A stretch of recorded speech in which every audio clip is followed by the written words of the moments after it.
My new husband's daughter planted herself in the middle of my living room. One hand on her hip looked me dead in the eye and said, "You're not my real mother, so stop acting like you matter here." The entire room went silent. My sisters froze. My grandson nearly dropped his glass. My husband, the man who had promised to honor me, didn't defend me. He looked at me in front of everyone I love and said, "She's not your daughter. Don't correct her." Something cold washed through my chest. I smiled, but not because I was happy. It was the smile of a woman whose heart has just been broken and who knows someone is about to learn a very expensive lesson. By dawn the next day, her college fund, her car, and every single comfort she enjoyed were gone. But what none of them knew was this: I had been silent for far too long, and that night was the last time anyone in that house would ever mistake my kindness for weakness. My name is Linda Parker. I was 66 years old when that happened, and I had spent most of my life believing that peace was worth almost any price. I was wrong. Some prices are too high, some silences cost too much, and sometimes the moment that breaks a family is the same one that saves a person inside it. That evening had started as a celebration. It was the first big family dinner I'd hosted since marrying Daniel Brox 8 months earlier. Daniel was 69, a quiet, well-mannered man who was very good at appearing thoughtful. If you met him at church or in the grocery store, you would have said he was a kind man. You would have said I was lucky to find love again after losing my first husband, Mark, to a sudden stroke 6 years before. For a while, I believed it too. After Mark died, my house grew too quiet. The mornings were long, the afternoons longer. I kept cooking too much food, and I'd still turn my head every time I heard a car pull into the driveway, as if expecting him home from work. My daughter Rachel told me I needed companionship. My son Ben said the house needed to hear laughter again. Even my grandchildren, sweet kids with big eyes and loud hearts, kept saying, "Grandma, you shouldn't be alone forever." So when Daniel came into my life, I let myself hope. He was a widower too. He knew what loss felt like.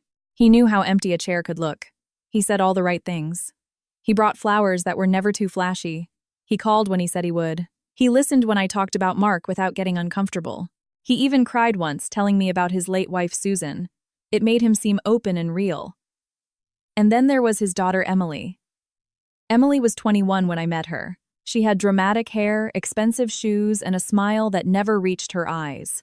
The first time we met, she gave me a light, brief hug, stepped back and said, "Dad deserves to be happy, so I'll try. I'll try." That word stuck with me. Not, "I'm so happy for you." Not, "Welcome to the family." She said, "I'll try." Still, I told myself not to judge her too quickly. She'd lost her mother. She was young. Young people can be sharp-edged when they're hurting. I'd raised children. I knew grief didn't always sound soft. So I was patient. Too patient. At first, Emily's unkindness came in small doses. She'd look around my living room and say, "This place is quaint," with a tone that made quaint sound old and ridiculous. She called me Linda, not Mrs. Brox, or even Miss Linda, even after I became her father's wife. She'd roll her eyes when I asked her to take her shoes off on the rug my late husband and I had bought on our 25th anniversary trip. Once she laughed when I was putting away leftovers in Tupperware containers and said, "You really do have old lady habits." I let most of it go. I told myself peace mattered more than pride. I reminded myself that family takes time. I smiled through the little cuts, hoping they would stop. But after Daniel moved into my house, things changed in ways I hadn't expected. You see, this was my house. Mark and I had bought it 32 years ago. We'd painted the kitchen ourselves. We'd planted the rose bushes by the driveway with our own hands. We'd marked the kids' heights on the pantry door frame until they grew too tall to stand still. Every corner of that house held memories. Every room held a piece of my life. When Daniel married me, he sold his small condo and moved in with me. It was practical. My house was paid off. It was bigger, and it was closer to my church, my daughter, my grandson's school, and the little library where I volunteered twice a week. Daniel said he appreciated me giving us a solid home. But slowly he started acting as if he'd saved me by moving in. He started making suggestions that seemed harmless. Maybe we should replace that old dining set. Maybe you should let Emily use the guest room more often. Maybe the garage could be cleared out for Emily to keep a second car here. Maybe you're just too attached to old things. That last one stung. Too attached. As if memories were a bad habit. As if loyalty to the life I built before him was unfair. Then came the money. I was comfortable. Not TV rich, but secure. Mark had been a careful man. So was I. We saved, we invested, and we lived below our means. I also received a modest widow's pension from Mark's work, and I had a college fund I'd helped build for my grandchildren over the years. Daniel knew this. He also knew I believed in helping family. At first, he just asked for small things for Emily. Linda, her car insurance is high this month. Linda, she's in between jobs right now. Linda, her college textbooks are so expensive. Linda, she's just having a hard time. I said yes more times than I should have. I paid for a repair, then a tuition payment. Then I helped with the down payment on a used car after Emily sat at my kitchen table in tears saying she was trying to get her life together. That car was supposed to help her get to community college and a job. That money was supposed to be temporary support. But temporary has a bad habit of becoming permanent when people get used to spending what isn't theirs. Soon, Emily was acting like my help was an automatic withdrawal. She didn't ask with gratitude. She demanded with attitude. One time when I reminded her the gas card I'd given her was just for school and work, she laughed and said, "Relax, Linda. It's not like you're running out of money." Another time she came over, opened my fridge without asking, and threw out a container of soup I'd made because she said it smelled old. She did all of this while Daniel was standing right there, and he called her spirited. Spirited. Such a pretty word people use when they don't want to admit someone is just plain rude. My daughter Rachel saw it before I was ready to admit it. She sat at my kitchen table one afternoon, watched Daniel and Emily leave with shopping bags from a trip I didn't know I was paying for, and said, "Mom, I need to ask you something, and I need you to be honest." I remember wiping my hands on a dish towel, pretending I didn't know what was coming. She said, "They're taking advantage of you." I laughed that way women do when they're trying to stop a painful truth from becoming real. "Don't be dramatic," I told her. Rachel didn't smile. "I'm not being dramatic, Mom. I'm being your daughter." There's a difference. That hurt because she was right. I told her Daniel was still adjusting. I told her Emily was immature. I told her blended families are complicated. Rachel leaned forward and lowered her voice. Complicated is one thing. Disrespect is another. Ben sees it too. Even the kids see it. They talk to you like this is their house and you're just a guest. I felt the heat rise in my face not because she was wrong but because she had said out loud what I had been swallowing in silence. I asked her to drop it. She didn't push any further that day, but before she left, she touched my hand and said, "Please don't wait until they really hurt you to believe what's happening." I should have listened to her. But I was tired of loss. That's the truth of it. No one tells you that when you lose a great love late in life, you become more willing than you should be to ignore red flags just to not feel lonely again. You tell yourself you're being patient, understanding, mature. Sometimes you're just being scared. Weeks passed. Then came the family dinner. I planned it because my sister Carol was visiting from Ohio and my son Ben was bringing his wife and kids over. Rachel was coming too along with her teenage son Mason, old enough to notice everything and quiet enough not to miss it. I made roast chicken, mashed potatoes, green beans, sweet tea, and the peach cobbler my grandkids love. I got out the good china. I put fresh flowers on the table. I wanted a warm night. I wanted everyone to feel like family. I wanted proof that the cracks I felt could still be fixed. Daniel seemed cheerful that day. He even kissed my cheek while I was cooking and said, "You always know how to make a house feel alive."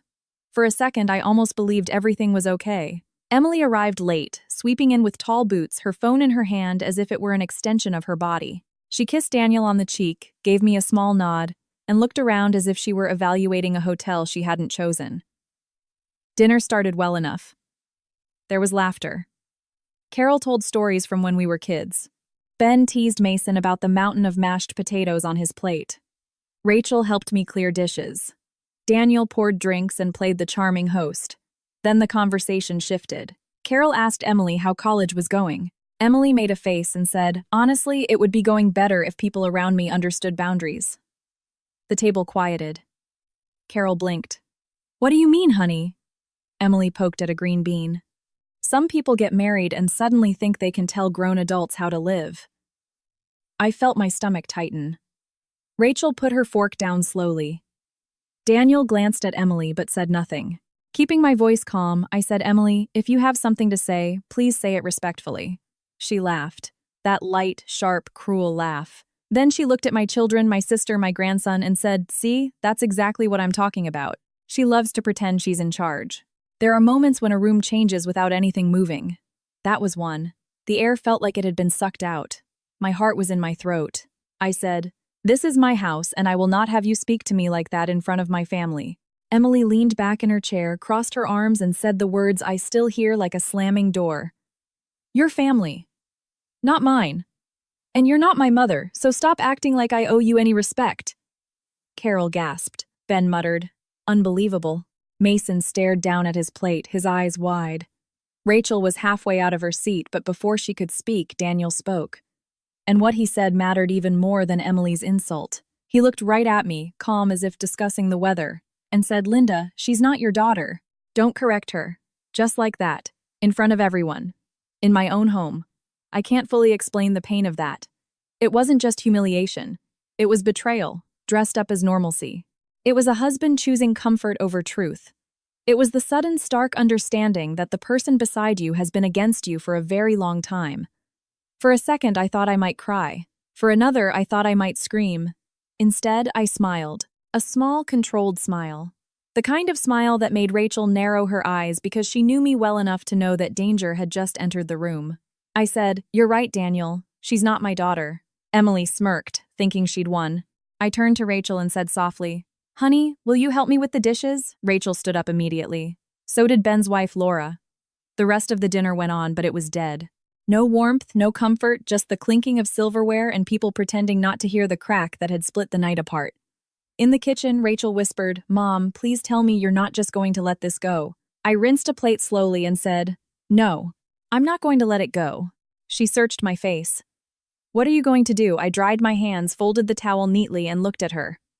What I should have done months ago. That night, after everyone left, Daniel came into the bedroom, annoyed, not ashamed. You made it worse by pushing her, he said. I looked at him from across the room. I made it worse. He sighed, as if I were tiring him out. Emily's young. She's still grieving. She feels judged by you. I almost laughed at how easily he could twist the truth. Judged, I said. Daniel, she insulted me in my own house in front of my family. He shrugged. You need to have a thicker skin and stop trying to parent her. It's not your place. There it was again. Not your place. In my house. On my dime. After all my help. I sat on the edge of the bed and asked a question that had been growing inside me for months. Did you marry me because you loved me, or because you thought I would make your life and Emily's easier? His face shifted for just a second, but I saw it. That flicker, that guilty pause. Then he said, That's insulting. Sometimes the truth only feels insulting to the one who's been hiding it. I nodded slowly and said nothing more. He fell asleep angry. I didn't sleep at all. Instead, I sat in the dark living room with one dim lamp on and thought about every bill I had paid, every disrespect I had forgiven, every time I had swallowed my hurt to keep the peace. Around 2 a.m. I opened the binder where I kept statements, titles, passwords, and wire transfer records. I made a list. By 3 a.m., my hands had stopped shaking. By 4 a.m., I knew exactly what I was going to do. By dawn, I was dressed calm and ready. Daniel was still asleep. The house was quiet. Outside, the world looked soft and pale like any other normal morning. But it wasn't. Not for Emily, not for Daniel, and not for me. Because before breakfast, I made 3 phone calls, sent 2 emails, and opened a locked file drawer I hadn't touched in years. When the sun came up over the maple tree in the front yard, Emily's tuition payment was blocked, the car she drove was no longer available to her, and the flow of money she thought would never end was cut off completely. And when my phone rang 20 minutes later with Daniel's name on the screen and Emily screaming in the background, I answered with a steady voice. What happened next was the moment they finally understood I wasn't weak. I had just been patient. And patience, when it's pushed too far, can turn into something far more terrifying. Then Daniel yelled words that sent a chill through me. Linda, what have you done? And who else did you call? I didn't answer right away because in that moment I was looking at a document on the table. One I'd pulled from that locked drawer before sunrise. A document with the name Susan on it, Daniel's late wife. And what I discovered on the last page changed everything I thought I knew about my marriage, his daughter, and the real reason they had ever entered my life. Daniel's voice was shaking so badly over the phone, I thought for a second he might drop it. Linda, answer me. What did you do? Behind him I could hear Emily wailing a mix of crying and screaming. My tuition payment didn't go through. My card isn't working. The car app says access denied. What did you do? I looked again at the paper in my hands. Susan Brox, Daniel's late wife. The document was an old letter, folded neatly, and tucked into a file I'd almost forgotten existed. Years ago, when Daniel moved in, he'd asked me to store a few of Susan's papers in my locked drawer, saying it was too painful for him to look at them. I'd thought nothing of it. I just wanted to be kind. Now I was staring at Susan's name, my heart beating so hard I could hear it. Finally, I spoke. I corrected a mistake. Emily let out a bitter laugh. "You can't do this to me." Keeping my voice even, I said, "Actually, I can. The tuition account is in my name. The car is titled in my name. The money you've been spending was my money. Since I have no right to discipline you, I've decided I also have no obligation to support you." There was a beat of stunned silence. Then Daniel spoke, his voice low and dangerous. "Linda, you are overreacting." That almost made me laugh. Overreacting. A woman can be insulted in her own home, humiliated in front of her family, and still be told she's overreacting the moment she stops enabling it. "No, Daniel," I said. "I'm reacting exactly as much as is necessary." And I hung up. For a moment, I just stood there in the morning silence, the phone in my hand. The house felt different, lighter, but also strange, like a room after a storm. Then I looked back at Susan's letter. It was written in blue ink on cream-colored stationery. The date was from nearly 5 years ago, just 3 months before she died. I sat down slowly by the window and read it from the beginning. "Daniel, if anything happens to me, please do not let Emily grow up believing that money is love. You already give in too much because you feel guilty. She is angry and spoiled and careless, and if you do not make her face consequences now, she will become hard. She will use people. She will charm them when she needs something and then hurt them when they tell her no.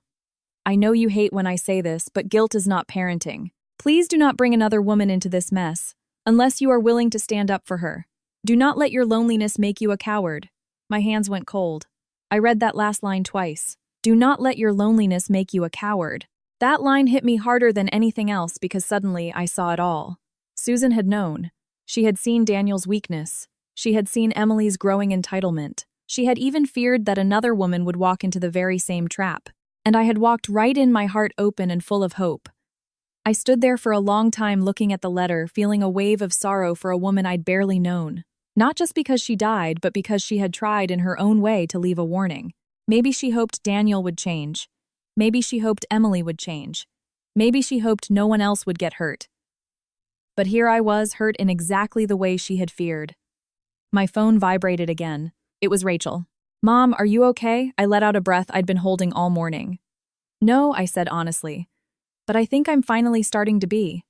She was quiet for a second, then said Ben, told me Daniel called him. "He's furious. Emily's panicking." "What happened?" So I told her. I told her about the 3 calls, one to the university bursar to cancel the payment, one to the insurance company to remove Emily from the car's policy, and one to the car's app service to block her access. Then the 2 emails, one to my financial advisor to halt any further transfers, and one to my lawyer to request an urgent appointment. Rachel listened to it all. When I was done, she said something so soft it almost broke me. "Good." I closed my eyes. "It doesn't feel good." "I know," she said. "I mean, it was good of you to stop them. That's the part people don't say enough. Sometimes the right thing hurts too." Around 9 a.m., Daniel came home. The front door slammed shut, rattling the pictures on the wall. His face was red, and Emily trailed in behind him, her eyes puffy. She pointed at me before the door was even closed. "Fix it." I stayed seated at the kitchen table, Susan's letter beside me. "Good morning, Emily." "Don't you good morning me," she snapped. "My college account says past due. The car won't start." My card was declined. "Do you know how embarrassing that was?" I looked at her calmly. "Yes. I know exactly what public humiliation feels like." Her face tightened. Daniel moved closer. "This has gone far enough." I stood up slowly, steadily. "No, Daniel. It hasn't gone nearly far enough yet." He blinked, surprised. Emily crossed her arms. "You're just being petty." I shook my head. Petty is sneering at the woman who pays your bills. Petty is insulting her in front of her family. Petty is using people and then being shocked when they stop letting you. Daniel ran a hand over his mouth. "Linda, let's just calm down." I almost smiled. "I am calm," I said. "That's why this is happening." Emily looked at her father, expecting him to save her. He'd made a habit of it. Instead, he looked at me and said, "What do you want?" It wasn't an apology. It was a negotiation. He still thought this was about getting me to back down. I picked up the letter. I want honesty. Daniel frowned. What is that something Susan wanted you to learn before it was too late? He went pale. Emily glanced between us.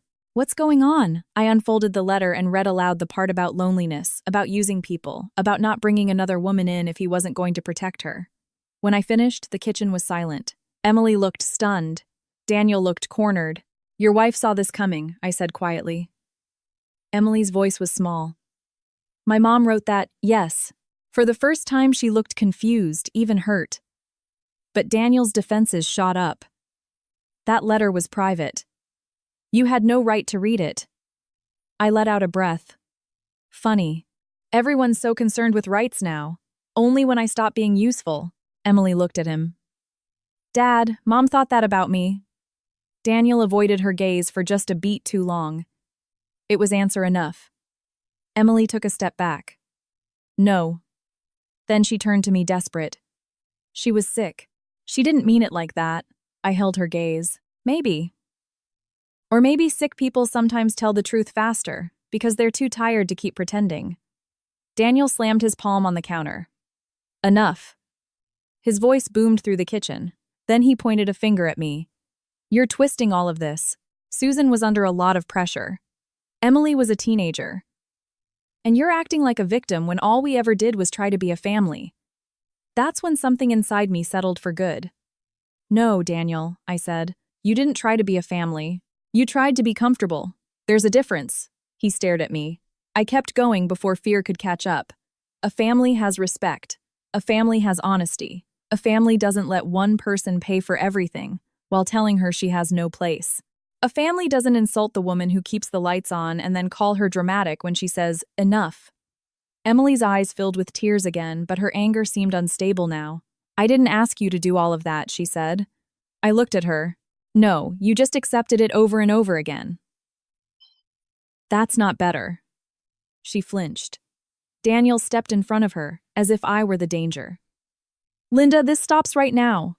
What does? I asked. He opened his mouth, but nothing came out, because for the first time since I married him, there was nothing he could threaten me with. The house was mine. The accounts were mine. The car was mine.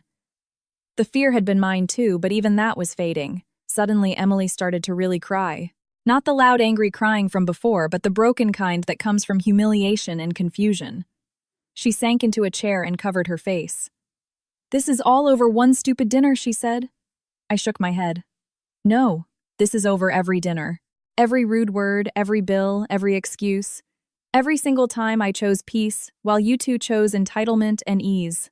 Daniel pulled out a chair and sat down heavily as if the air had been knocked out of him. Then he said something that changed the room again. You want the truth, Linda. I looked at him. Yes. He gave a short, bitter, tired laugh. Fine. The truth is, after Susan died, Emily got worse. Failing classes, maxing out credit cards, dating men who took advantage of her. Lying to me, crying to me, needing money all the time. I was exhausted. Then I met you. You were stable, warm, organized. I thought maybe being with you would settle everything down. There it was. Plain and awful. I felt my chest tighten, but I made myself ask the final question. Did you marry me because you loved me? He looked down. I was fond of you. That wasn't the answer. I repeated the question. Did you marry me because you loved me? He whispered. Not in the way you deserved. Emily's head snapped up and she stared at him. Dad. He wouldn't look at her. I thought the love could grow, he said. I thought if we all just lived under one roof, things would work themselves out. I thought you could help. Such a small word for such a deep betrayal. I felt tears wanting to rise, but I wouldn't let them fall. So I was a solution, I said. Not a wife. Daniel said nothing. Emily stood up slowly, wiping her face, and now she was looking at her father with something that looked a lot like horror. You used her. For me. He stood up too. No, Emily, it wasn't like that. But she was already shaking her head. Is that why you kept telling me to be nice in the beginning? She asked. Because you needed her money. I almost spoke, but I stopped myself. This was the first truth breaking between them, and it didn't belong to me. Daniel tried to take her arm. She pulled away. Then she looked at me, and for a second I saw the little girl hidden inside the rude young woman. A spoiled girl, yes, but a hurt one too. I didn't know, she whispered. I believed her partly. Not fully, but partly. And that was enough to make the room feel even sadder. Then the doorbell rang. All three of us turned. No one was expecting anyone. I went to the front window and peered out. A dark blue sedan was parked at the curb, and getting out a leather briefcase in his hand and a serious expression on his face was the last person Daniel wanted to see, my lawyer. And right behind him was a second man I recognized from the county clerk's office, the one who carried the kind of file that could prove exactly what Daniel had been planning behind my back with my house. The moment I saw my lawyer on the sidewalk, my stomach dropped, but not because I was afraid. It was because I knew two things at once. The first was that what Daniel was hiding was much bigger than hurtful comments, a college fund, and a terrible dinner party. The second was that this was the morning the last of the lies would begin to die. Behind me, I heard Daniel's chair scrape hard against the kitchen floor. "Who is it?" he asked, though his voice already sounded thin. I stepped away from the window and answered clearly, "My lawyer." The color drained from his face so fast it almost looked painful. Emily stood frozen by the table, one hand still pressed to her chest, her eyes darting between him and me as if trying to understand a game she hadn't known she was playing. Then I added, "And the clerk from the county records office." Daniel took a step toward me. "Why did you call them here?" I held his gaze. "Because I woke up before dawn and decided I was done being confused." For a second, no one moved. Then the doorbell rang again, firm and polite. I walked to the door and opened it before Daniel could stop me. My lawyer, Thomas Reed, gave me a calm look. Thomas was in his late 60s, neat, deliberate, and entirely undramatic. It was one of the reasons I trusted him. We'd known each other for years. He'd handled Mark's estate when my husband died and later helped me update my own papers when I remarried. Beside him stood a Mr. Harris from the county office, a serious man with silver-rimmed glasses and a thick file under his arm. "Good morning, Mrs. Parker," Thomas said. "Good morning, Thomas." He glanced over my shoulder into the house and understood instantly this would not be a quiet visit. "May we come in?" I stepped aside. "Please." Daniel appeared in the entryway quickly, a tight, false smile on his face. "There must be some misunderstanding." Thomas gave him a slight nod. "We're here to clear it up." Emily lingered in the kitchen doorway, tense and pale, as the four of us moved into the living room. The morning light streamed in falling on the rug Mark and I had bought all those years ago. I stared at it for a second, thinking how strange it was that the room could still look so peaceful while everything in it was being torn wide open. Thomas set his briefcase on the coffee table and opened it slowly. "Mr. Brox," he said, "Mrs. Parker contacted me this morning after finding a document that led her to ask several urgent questions. I also reviewed some records filed with the county 3 weeks ago. As some of those records directly concern this property, I asked Mr. Harris to join us to confirm what was submitted." Daniel's face was a mask of tension. "I don't know what this is all about." Thomas looked at him evenly. "Then this should be simple." He took out several documents and set them in a neat pile. My heart was pounding, but I kept my hands clasped together. Thomas turned to me first. "Linda, I want to explain this clearly. About 3 weeks ago, draft filings were submitted for review concerning a potential transfer of survivorship rights and a partial retitling of this property." I stared at him. "I never approved anything like that." "No," Thomas said. "You did not." A wave of cold washed over me. Then how Mr. Harris spoke up, his voice formal and direct. "The filing was incomplete, so it never processed. It was flagged in our office due to discrepancies in supporting identification documents and because the marital property declaration did not fully align with the current deed history." I heard the words, but for a second they sounded distant. Then they clicked into place. Daniel had tried to change something about my house. My house. The one Mark and I paid for, the one that was entirely in my name, the one Daniel had no right to touch. I turned to him slowly. "What did you do?" He held up his hands immediately. "Nothing happened." "That wasn't my question." Emily's voice came from behind us, small and shaky. "Dad." Thomas slid a document toward me. "Linda, the draft filing requested a review for a potential title adjustment that would have put Mr. Brox in a far stronger position to claim continued residential interest if something were to happen to you." I felt the room tilt. "Say it plainly," I whispered. Thomas did. "If you had passed away before discovering this, Daniel would have had a much stronger legal basis to remain in this house and possibly block or complicate the inheritance process for your children." The room was utterly silent. I could hear the tick of the grandfather clock. I could hear Emily's breathing.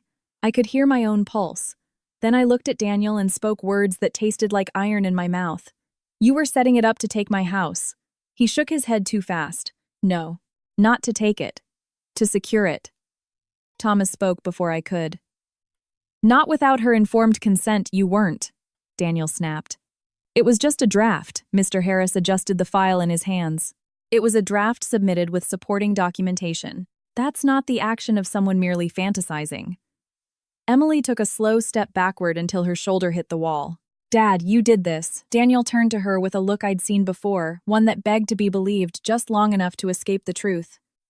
Emily, it's not what it sounds like. She stared at him. Then what is it? He opened his mouth, but Thomas already had another paper in his hand. Linda, there's more. I braced myself. This draft also referenced an intended financial dependency in relation to an adult member of the household. He paused, then looked at Emily carefully. That appears to be your stepdaughter. Emily's eyes went wide. Thomas nodded. There was language suggesting a long-term need for continued residential support tied to educational and transitional dependency. It sounded stiff and legal, but I understood.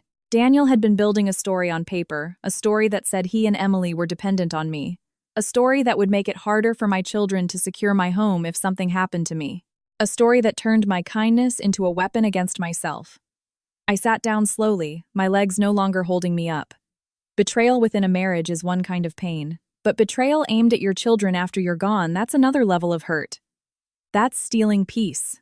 That's reaching into a future you tried to leave safe for the people you love.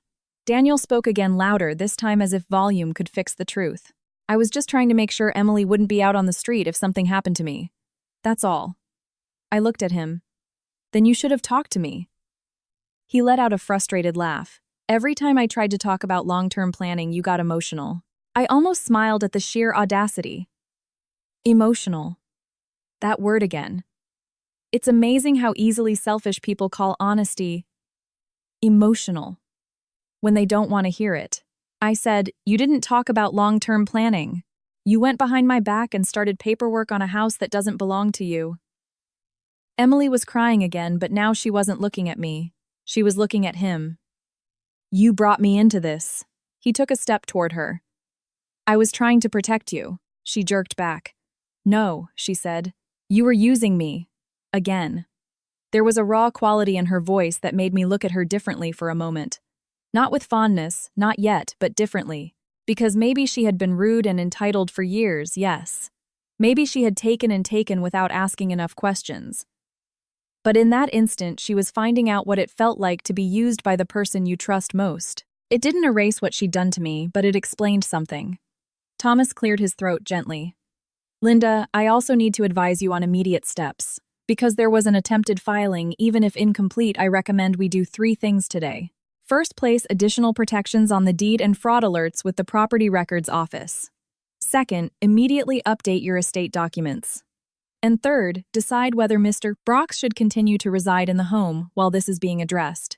The room seemed to shrink around that last sentence. Daniel stared at me. You're not going to kick me out. It wasn't a question.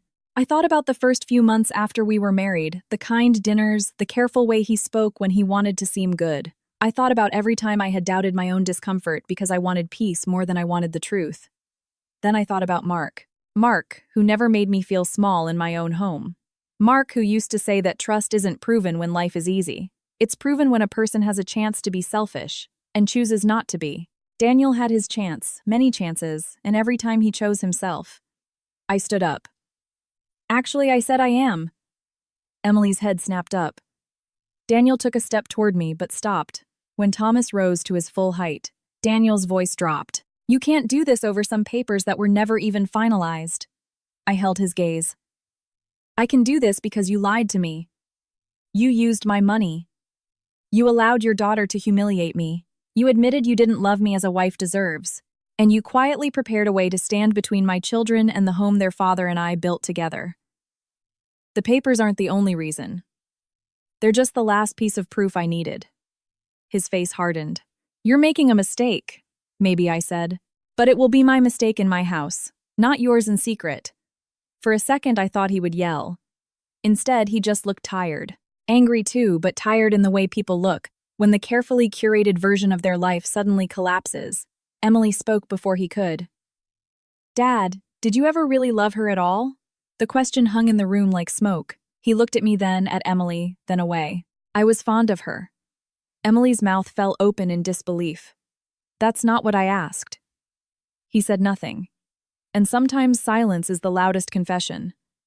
I felt no victory, only sorrow. Because this was the man I had married. This was the truth I had slept beside. Thomas began separating the documents into piles, his calm giving me something steady to hold on to.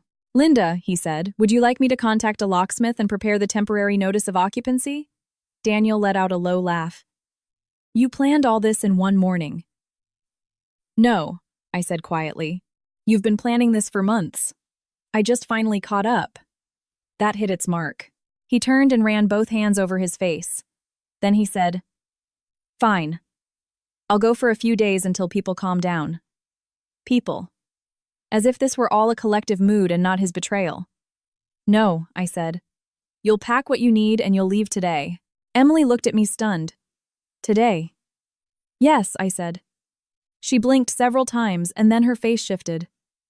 The pride came back for a second, trying to save her. So what? I'm leaving too. I took a deep breath. That question mattered more than she knew. Because up until that moment, I was only certain of one thing: Daniel had to go. Emily was different. She wasn't innocent, no, but she was younger, less formed, still becoming whoever she was going to be. And she was still carrying the damage of a father who solved guilt with money and weakness with lies. I looked at her carefully. Your father is leaving. As for you, we're not going to talk about that until you tell the whole truth. She frowned. About what? About everything I said. About your spending, about college, about the lies you told, about what you knew of his plans, and about why you hated me so much before I ever gave you a reason. She stared at me. Then slowly, the anger drained from her face, leaving something much more frightened in its place.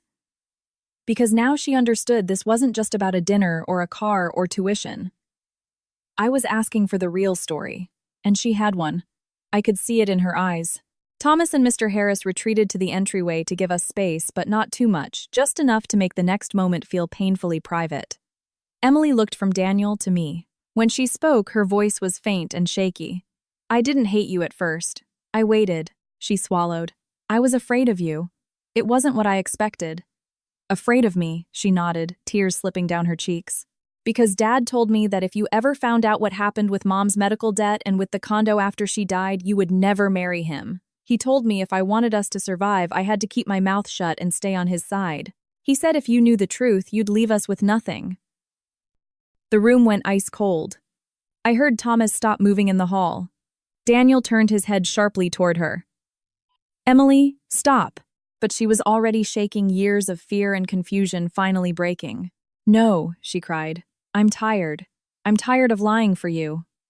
I took a step toward her. What truth, Emily?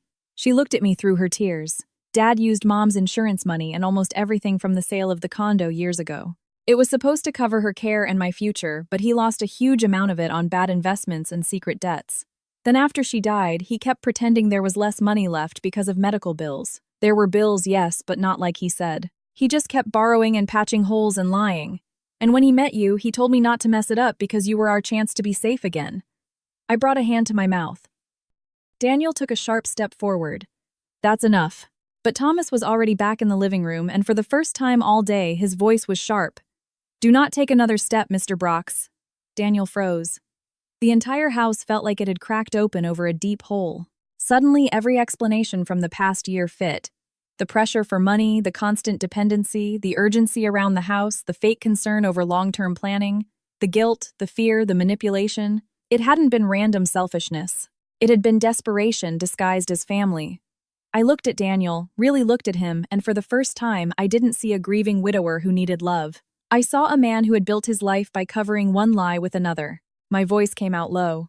You married me because you were drowning. He said nothing.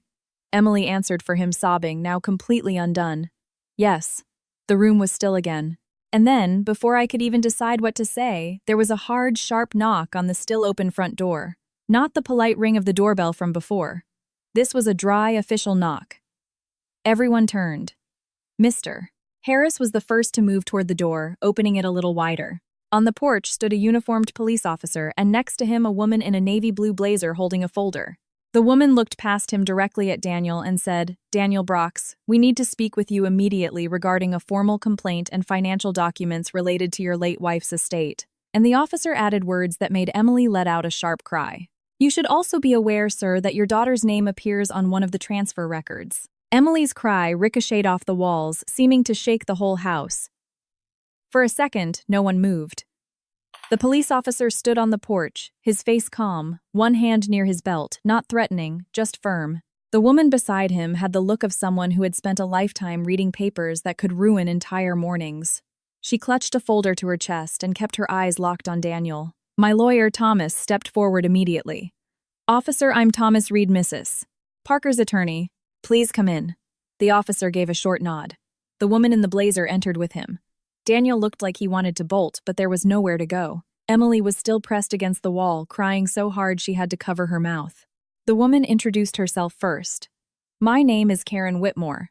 I'm representing the council for the reopened financial inquiries related to the estate of Susan Brox." Then the officer said, "I'm Officer Neal. We are not making any arrests at this time. We're here because new information was brought forward this morning, and we require clarification before this proceeds any further." Clarification. The word sounded so soft for something so sharp. I was still standing by the window, my hands cold, my back straight. I had been humiliated, lied to, and used. I would not fall apart now. Karen opened her folder and looked directly at Daniel. "Mr. Brock's records tied to your late wife's estate have been reviewed after a concern was raised about the previous handling of assets and subsequent transfer activities. This review was prompted by questions related to property and dependency claims and because certain figures from old documents do not align with more recent supporting declarations." Daniel gave a weak laugh. "This is ridiculous."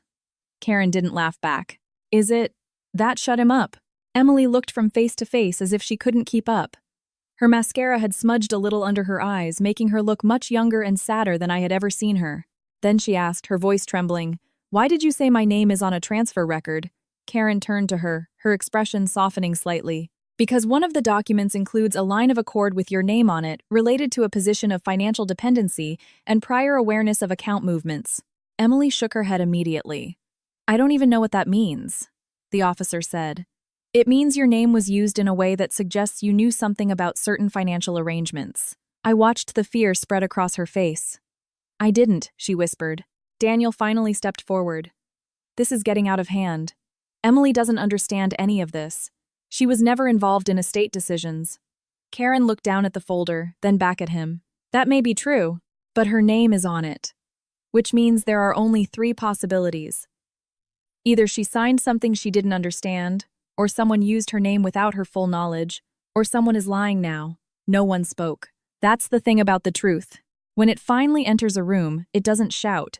It just leaves people with fewer places to hide. Thomas spoke next, as calm as ever. "For everyone's sake, I think it will help to go piece by piece." Karen nodded. "Agreed." She took several papers from her folder and laid them out neatly on my coffee table, right on the polished wood, where I usually kept flowers and photo albums. It felt almost cruel seeing legal trouble spread out in the center of my home. She pointed to the first document.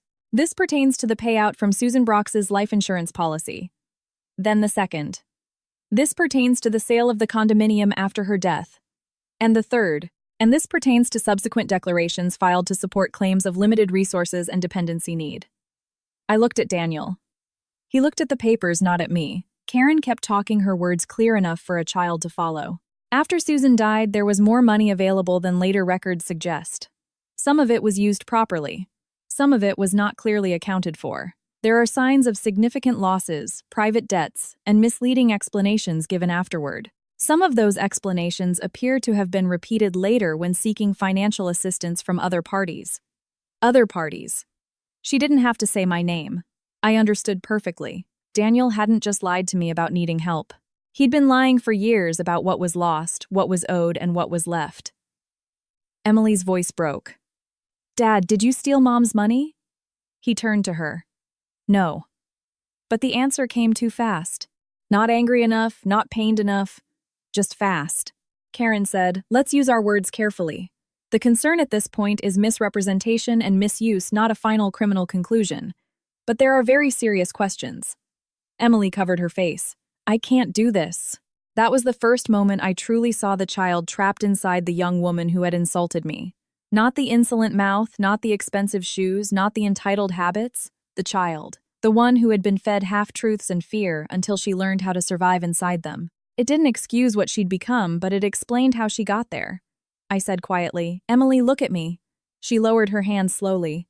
Did you ever sign papers your father gave you without reading them? Her eyes darted to Daniel, then back to me. Sometimes, she said, for school stuff, insurance stuff. I don't know. He would just say, sign here, it's just paperwork. Karen looked at Thomas, then at the officer. That's helpful. Daniel barked. No, it isn't, Thomas answered before anyone else could. Actually, it is. Because it raises another question about how truly informed those signatures were. Daniel's jaw tightened. Emily looked at him, disbelief dawning. You told me they were normal forms. He snapped back. They were. Karen held up one sheet slightly. One of them was not. One of them appears to endorse an understanding of a household dependency plan tied to a future housing position. Emily looked lost again.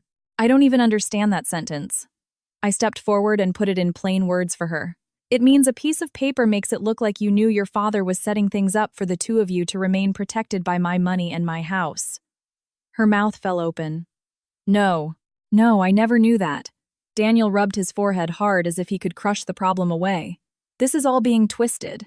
Karen's face remained cool. Then untwist it. That's what the truth does. It asks simple questions. Explain it. Daniel paced once across the rug, then again. Finally, he stopped and looked at me, his face tired and angry. You want the truth so badly, Linda. Fine. He gestured to the papers. Yes, I overspent after Susan died. Yes, I made bad investments. Yes, there were debts. And yes, I was ashamed. Are you happy now? No one answered because shame wasn't the whole story. He kept going. I tried to fix it. Every year I thought I could turn it around. Every year it got worse. Emily needed school, a car, stability. I didn't want her to know how bad things were. Emily stared at him. So you lied to me too. He looked at her, and for the first time there was something like real guilt in his face. I was trying to protect you. She almost laughed through her tears. You weren't protecting me. You were protecting the version of yourself you wanted people to believe in. That hit him. I saw it, and a small part of me was surprised to feel something like pride in her for saying it. Karen asked the next question. Did you tell Mrs. Parker the full truth about your finances before the marriage? Daniel was silent. Thomas answered for him. Based on what I've reviewed, no. Karen nodded once and wrote something down. Then she asked, Did you ever tell Mrs. Parker you were planning to file documents related to the title of her home? No, I said before Daniel could speak. He shot me a look, but I held it. You did not, I said. You went behind my back. Officer Neal finally spoke again. Mr. Brox, that's precisely why we're here. When issues of estate dependency claims and property maneuvers start to cross, it becomes very important to know who knew what and when. Suddenly, my house felt too small to hold all the truth inside it. I needed air. I walked to the back door, opened it, and stepped onto the porch for a moment. The morning sun was higher now. Birds were busy in the maple tree. Somewhere down the street, a dog barked. Normal sounds, beautiful sounds, sounds from a world that hadn't stopped even if mine had cracked open. Rachel always said pain gets easier to carry when someone finally names it. And that was what was happening. It still hurt, but at least I wasn't drowning in fog anymore. A minute later, I heard soft footsteps behind me. Emily. I turned. She was standing just inside the doorway, hugging herself. For once, she had no sharp comeback ready, no look of disdain, no little smirk, just a tired, frightened face. I know you must hate me, she said. I thought about lying. I didn't. I don't hate you, Emily, but you hurt me deeply. She nodded as if she knew she deserved it. I was horrible to you. Yes, you were. Tears slid down her cheeks again. I thought if I could make you feel like an outsider from the start, you would never get close enough to see what was wrong with us. Dad always made it seem like if you asked too many questions, everything would fall apart and it would be my fault. I let those words settle for a second. Then I asked, Is that why you insulted me in front of my family? She looked down. Partly. And partly because I was mad at myself. At everyone, she whispered. At Mom for dying, at Dad for always acting so weak at myself because I knew something wasn't right and I still took the easy way out. And at you because you were kind, and it made me feel worse. That was honest enough to hurt. Kindness sometimes does that. It shines a light on the parts of people they don't want to look at. I leaned against the porch railing and watched her carefully. Do you understand why I cut you off this morning? She nodded immediately. Yes. Tell me anyway. She took a shaky breath. Because I used your help while treating you like you didn't matter. Because I took things I didn't earn. Because I let Dad make you look foolish in your own house. Because I acted like your support was my right when it was actually your gift. It was the clearest thing she'd ever said to me. I said, good. Hold on to that truth. It might still save you. She cried harder then, but more quietly. I don't know what happens now, she admitted. I didn't either. But a few things were becoming clear. Daniel could not stay. The marriage as I had known it was over. The money problems were worse than I had imagined. And Emily was at a crossroads in her life. She could continue to become a reflection of her father, or she could do the painful work of becoming someone better. From inside, I heard Thomas call my name. I went back in. Karen had put some papers away and left others spread out in separate groups. Officer Neal was standing near the entryway, observing without crowding anyone. Thomas looked at me. Linda, I need your decision on the immediate residency situation and formal steps for separation. I answered without hesitating. Daniel is leaving today. The locks are being changed today. My estate documents are being updated today. And I want the written notice prepared.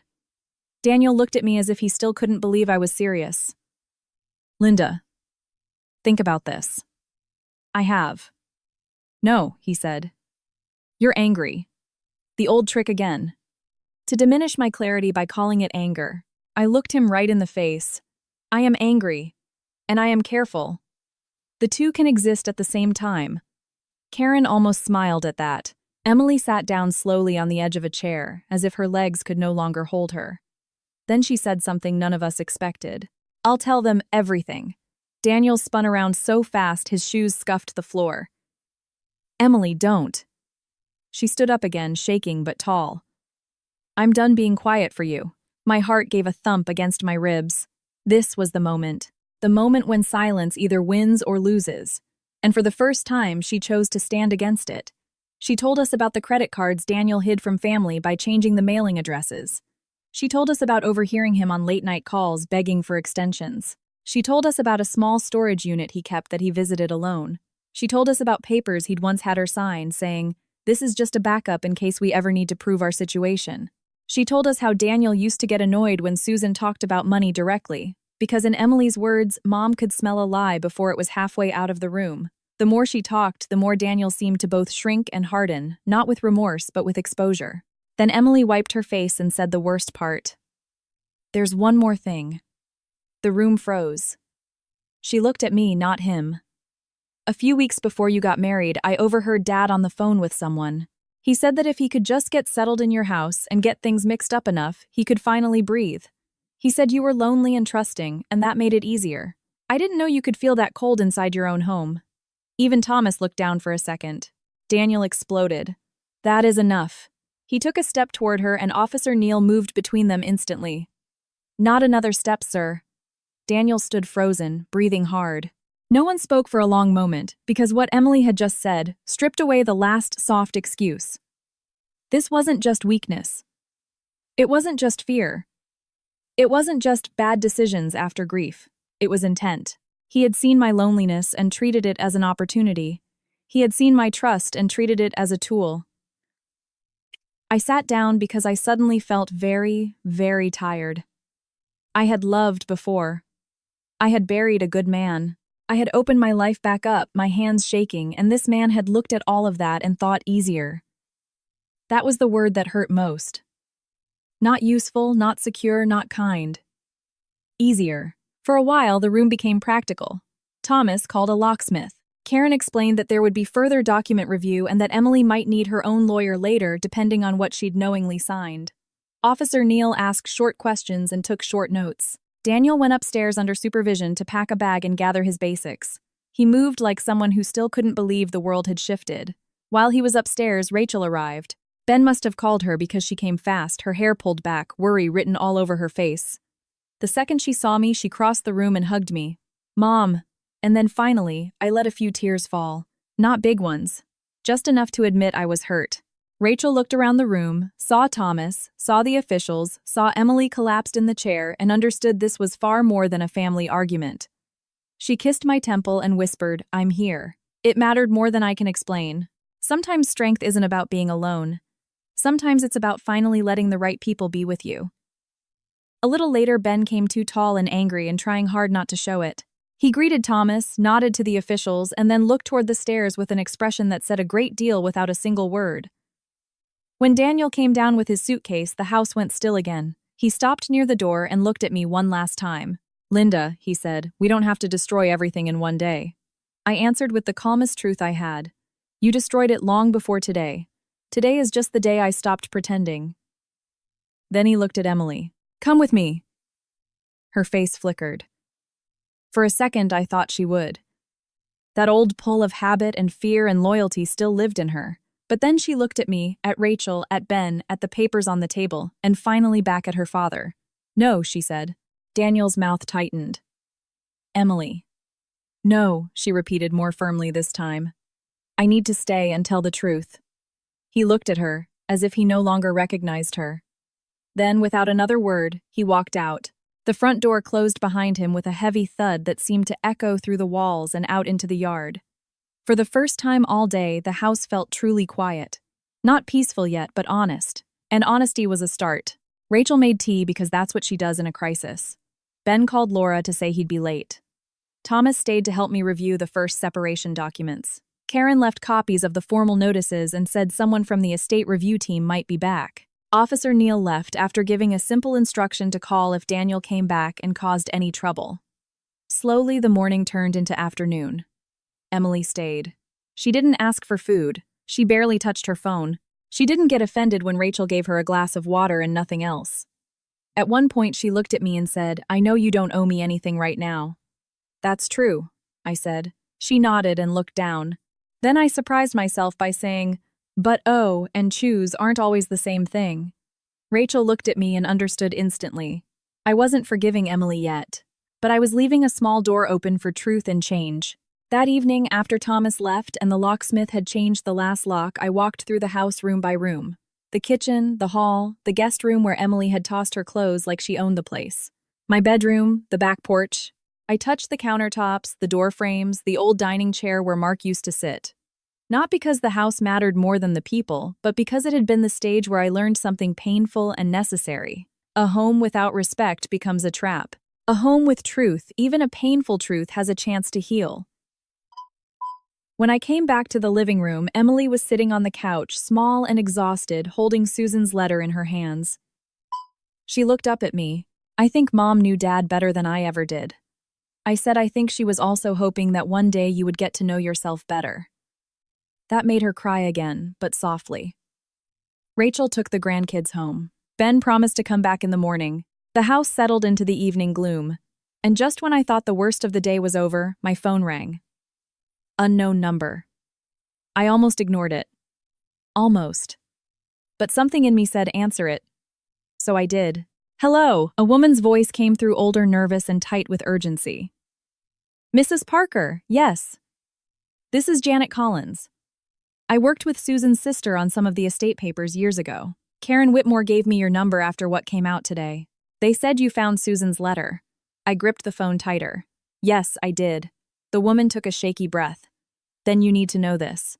Susan wrote more than one letter before she died, and the second one was never meant for Daniel." My heart started to pound. "What are you talking about?" Her voice dropped to almost a whisper. "There's another letter. And if what I'm being told is correct, it explains why Susan stopped trusting her husband long before she died. It also names the person who helped him hide what he did."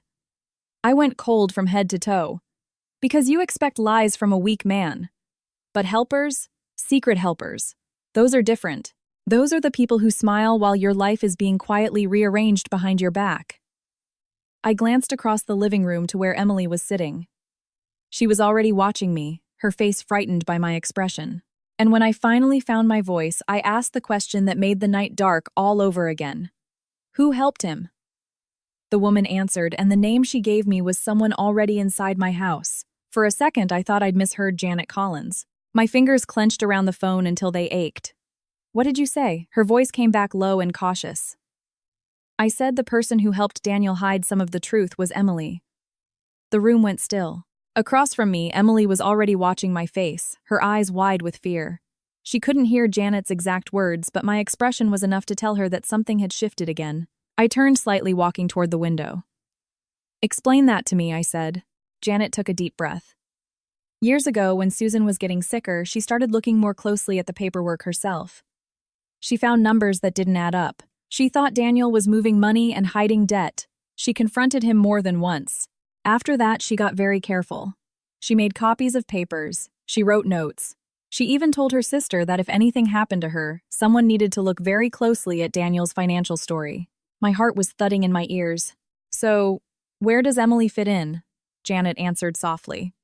Susan believed Emily had signed at least one paper without fully understanding what it was. But later, Susan feared Emily was helping her father keep secrets, not because she was malicious, but because she was young and scared and loyal. In the second letter, Susan wrote that Daniel was teaching Emily the wrong lesson. She said he was teaching her to hide shame instead of facing it. I closed my eyes for a moment. Do you have the letter? Yes, Janet said. Susan's sister kept it. She never sent it because after Susan died, everything was painful and messy and people just drifted apart. But when Karen contacted her this afternoon about these reopened questions, she remembered the letter and asked me to reach out right away. We can bring it over tomorrow morning. I let out a slow breath. Thank you, Mrs. Parker, Janet said softly. Susan wouldn't have blamed you. In fact, from what I remember, she feared another woman might one day walk into the same storm. She wrote that if it happened, she hoped that woman would be stronger than she had been. That hit me right in the chest. After I hung up, I stood still for a few seconds, looking out into the dark yard. The porch light illuminated the front steps. The new locks were in place. Daniel was gone. Rachel had taken the kids home. Ben had promised to be back early. The house was quiet again, but it wasn't the same kind of quiet I used to fear. This quiet had truth in it. I turned around. Emily got off the couch instantly. What is it? I studied her face. It was tired, tear-streaked, and younger than ever. Not because she had become innocent, she wasn't, but because the hard, rude mask she'd worn had finally cracked away. I said clearly, the woman who called says there is another letter from your mother. And in that letter, your mother says that you helped your father hide some of the truth. Emily went white. No. The single word came out broken. I said nothing. I wanted her to speak without me filling the silence for her. She took 2 steps back, then sank hard onto the couch. I didn't know everything, she whispered. That wasn't good enough. I moved closer, still standing. Tell me exactly what you knew. Her eyes filled with tears again. I knew Dad was in financial trouble. I knew he had me sign things sometimes.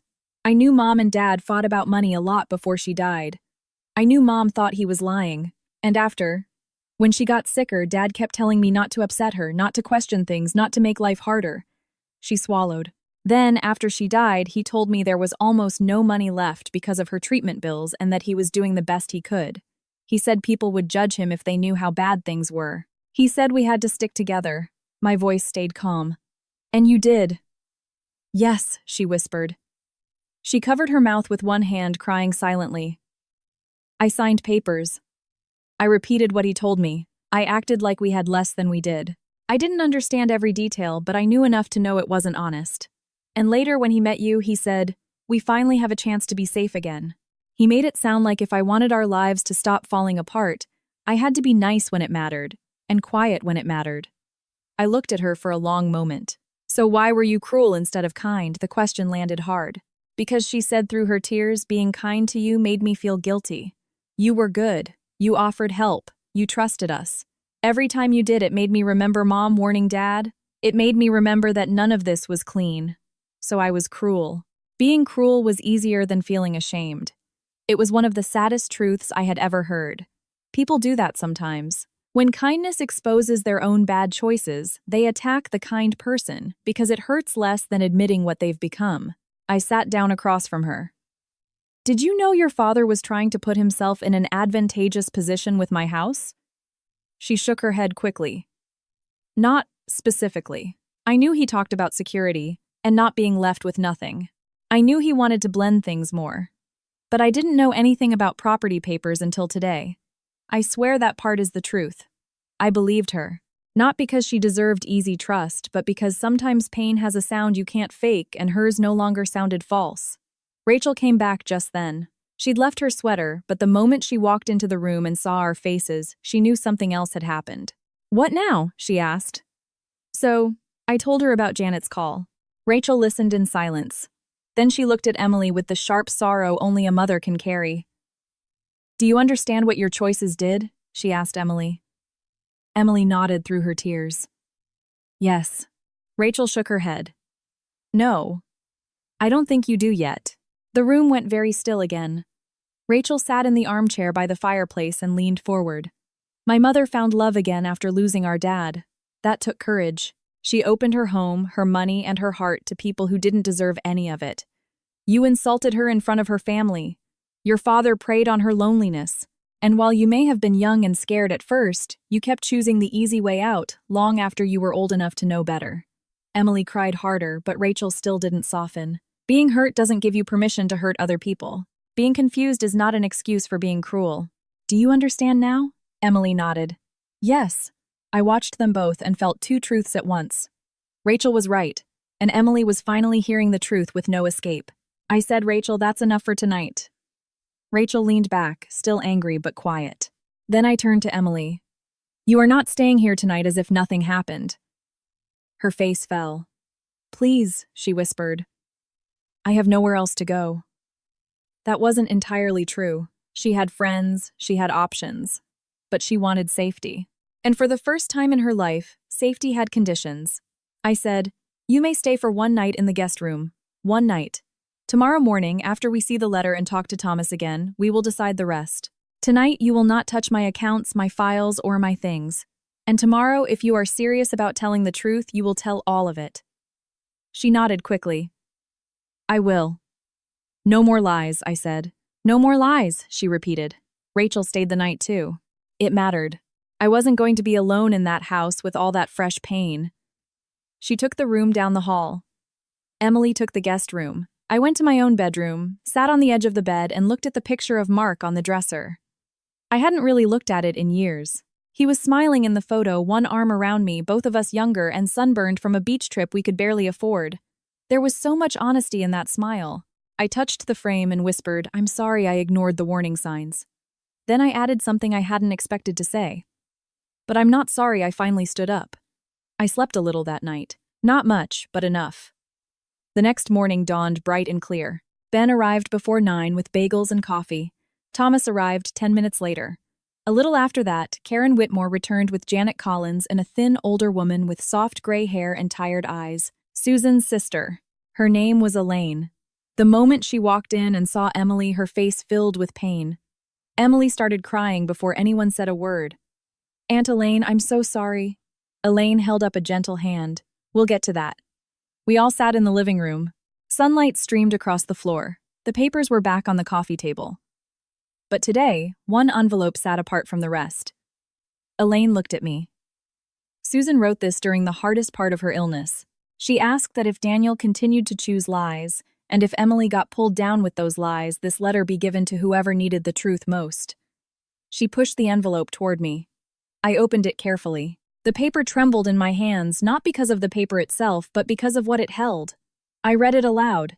"If you are reading this, then Daniel has continued to do what I feared he would. He is a weak man when shame corners him. Instead of telling the truth, he hides and borrows and blames and asks others to carry his fear. Emily is not cruel at heart, but he is teaching her terrible habits. He is teaching her that survival matters more than honesty, and that silence is the same as loyalty. It is not. Silence can become its own betrayal. If another woman comes into this family after me, I hope she sees clearly. I hope she protects herself. And I hope that one day Emily learns that love without truth becomes poison." When I finished, no one in the room was untouched. Elaine was crying quietly. Rachel was staring at the floor. Ben was clenching and unclenching his jaw. Thomas took his glasses off for a moment and rubbed the bridge of his nose. Emily was sobbing openly. And I just stood there, holding Susan's words in my hands, feeling something I hadn't expected. Not vengeance. Not exactly relief, but clarity. Because a truth told too late is still a form of light. I looked at Emily. Your mother saw you clearly. She nodded, crying hard. I know. Then I asked the question that mattered most.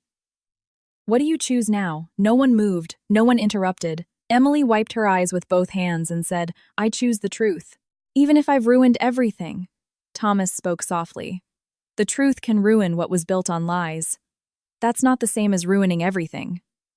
She nodded, a hitch in her breath. Then I'll tell you everything. And she did. She explained every paper she remembered signing, every false story she repeated about where money went, every time Daniel prepped her before talking to other people, every time he told her to act grateful when asking for help, then mocked the people who gave it, every time he blamed Susan for being controlling when she was just asking direct questions, every time he used pity to cover up pride. Then she said one more thing that completed the picture. The night before the family dinner, she told us, Dad said, you were starting to ask too many questions. He said, if I can just make her feel small enough, maybe she'll stop trying to act like part of the family and just keep paying for what we need. He laughed when he said it. I laughed too. I hate that I laughed. Rachel let out a small gasp. Ben muttered, unbelievable. I closed my eyes for a second. There it was. The moment. The insult, the humiliation, the reason behind it. It hadn't been a random act of disrespect. It had been a strategy. A cruel, disgusting strategy designed to push me back into silence. They had miscalculated. I opened my eyes and said, thank you for telling the truth. Emily looked at me, stunned. That's it. No, I said. That's not it. The truth is the beginning, not the whole repair. I leaned forward. This is what's going to happen now. Everyone listened. Your father is out of this house and out of my life. Thomas will finalize the separation and all legal protections. I will cooperate fully with the estate review and any investigations. As for you, Emily, I am not giving you back the college money or the car. That is over. You are going to learn to stand on your own 2 feet. She nodded slowly, accepting it. I continued. You may stay here for 2 weeks in the guest room only while you find a job, sort out your school situation honestly, and figure out where you are going to live. For those 2 weeks, you will follow my rules in this house. You will help with chores. You will speak respectfully. You will go to therapy if you want any chance of rebuilding any part of your life the right way. Emily looked at me in disbelief. Why would you do that for me? After everything, I answered with the biggest truth I knew. Because punishment teaches a lesson, but mercy, when it has boundaries, can teach a future. Rachel's eyes filled with tears. Ben looked at me and gave a slow nod. Elaine covered her mouth and cried harder. Emily completely broke down. I don't deserve that. You probably don't, I said. But your mother hoped you could still learn. And I am choosing not to become cruel just because others were cruel to me. That was the moment something in the room shifted. Not everything, not magically, not all at once, but enough. Karen Whitmore spent another half hour going over next steps. Thomas gathered statements and made copies. Elaine hugged Emily, though there was still pain between them. Janet promised to forward additional notes Susan had shared with her sister. By noon, the practical side of the disaster was clear. Daniel would face a formal review for the estate matters and the suspicious filings. Whether that ended in civil penalties, clawbacks of money, or worse would depend on the documents. But one thing was certain: he had lost the story he was hiding behind. He could no longer present himself as a misunderstood widower, just trying to protect his daughter. The truth was on paper now, and in voices other than his own. That afternoon, while Rachel helped me sort through old bank files and Ben checked the outdoor cameras and locks, Emily cleaned the kitchen without being asked. Then she came to the doorway where I was sitting and said, I need to tell you one more thing. I looked up. What? She took a deep breath. At that dinner, when I insulted you, part of me hoped you would just cry and leave the room. I thought Dad would smooth it over later and nothing would change. When you smiled instead, I got scared. I knew in that exact instant that I had pushed the wrong woman too far. It almost made me laugh in the middle of all that sadness. You were right about that, I said. For the first time in this whole story, a small, trembling smile crossed her face too. Good, I added. Remember it for the rest of your life. I didn't become close with Emily overnight. That would have been false. Trust doesn't grow back because of one emotional morning. But over the next 2 weeks, she worked. She really worked. She got a part-time job at a bookstore cafe. She called her college and arranged a meeting with financial aid on her own. She sold some of the expensive things she hadn't paid for. She apologized to Rachel and Ben, and while they were more correct than warm, they listened. Most importantly, she stopped blaming everyone else. She cried often. So did I, though not always, where others could see me. Ending a marriage, even a false one, still hurts. Losing the dream of being loved hurts. Admitting that loneliness made me ignore danger that hurt too. But I also felt stronger every day. The house felt like mine again. The first thing I did was take down the wedding pictures. Then I packed Daniel's last forgotten things into 2 boxes for Thomas to have delivered. Then I repainted the guest room. Not because paint fixes pain, but because new walls help when you're tired of looking at old mistakes. At the end of the 2 weeks, Emily stood in the entryway with a suitcase, a backpack, and eyes that looked older but in a better way. She'd found a room to rent with a coworker near the cafe. She would keep working and take fewer classes for a while. It wasn't the easy life she'd expected, but maybe ease had been the problem all along. She looked at me and said, "I don't expect forgiveness right now." I appreciated that. Then she said, "But thank you for not letting me stay the person I was becoming." That one stuck with me. I told her, "Your mother warned you. Life punished you. I just refused to keep rescuing you from the truth." She cried a little, then hugged me carefully as if asking without words. After a beat, I hugged her back. Not because it was all healed, but because some things begin with honesty and patience. Then she left. Months passed. The legal side moved slowly, as these things do, but it moved. Daniel's lies continued to unravel. The property protections held. My children's inheritance path was secure. He sent letters at first, then excuses, then silence. I didn't answer any of them. Rachel started coming over every Friday afternoon again, just like she used to after Mark died. Ben fixed the back gate and joked that my house now had more defenses than a bank. One day, my grandson Mason asked me if I was okay, and I told him the truth. "Yes, honey. I'm sad about some things, but I'm okay. Because I stopped letting bad people decide what I'm worth." He nodded as if that made all the sense in the world. Children understand more than adults think. A year later, Emily came over with a store-bought cake and a nervous smile. She'd kept her job. She was back in school carefully. She was still in therapy. She spoke more softly now, not with weakness, but with honesty. She apologized again, not with a big speech, just clearly and simply. Then she said she'd been reading Susan's letters over and over. "What did you learn?" I asked her. She said she learned that silence can feel safe when you're scared, but sometimes silence is the very thing that helps destroy everything. I nodded. That was the lesson. Not just for her, but for me. Because I had been silent for too long. Silent when the little insults started. Silent when the requests for money became expectations.